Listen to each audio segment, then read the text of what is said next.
Sadly, I'm going to have to report, when I mentioned earlier on the Archers fight that they had in Southwark, I've just heard that they lost. After 2.5 years, they fought rail track. Someone that provided costumes to theatre and film industry had been there for 40 years, gone. Theatre has been relocated. Everyone that was trading, their cafes, everything like that, they've gone. They lost. And I've just said to her on text just now, I said, did you lose because you didn't fight hard enough? Because what's at risk here in Brixton isn't just a few places under the arches. It's, as that guy was saying earlier on, it's a real attack on the way of life in Brixton. That's what has made Brixton Brixton. So you've got to have to fight harder. To be a couch protester, to be a petition signer is not enough. Betty is occupied. She's been through an awful lot over the course of how many years? Quite a few years. Yeah, quite a few years. It takes its toll.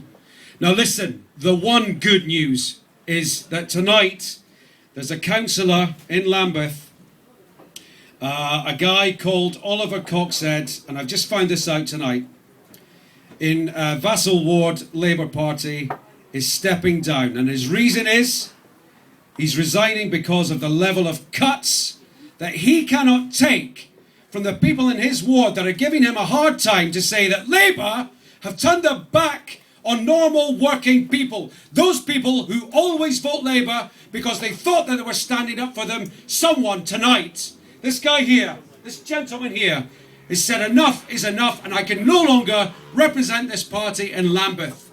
Folks, I cannot stress it enough. You really have to change the people in power. Okay? It's enough to protest. You're doing something, but really, they've gone a rough road, roughshod over communities. They'll ride roughshod wherever they can go. There's a land grab going on in London right now. It's the most attractive city in the world, and everyone in the world wants a piece of your land. And it's not for sale. But you've got to bloody stand up and tell them that it's not for sale. And enough is enough of these cuts. Labour will say that it's the Tory cuts. Labour have committed to the same level of cuts. You've got to change them. But they're doing nothing about tax dodgers. They'll speak about it up until the election, then they'll bloody well forget about it. You've got to change the people in power. But first, you've got to fight to keep the arches. You've got to fight to keep your homes on the Guinness, homes on Cressingham, homes, and the lady's about to stand up and talk about her estate in a minute. You have got to fight like you have never fought before. You're going to pretend that the blooming Nazis are coming over the bloody English Channel. That's the level of mobilisation that you need. That's enough.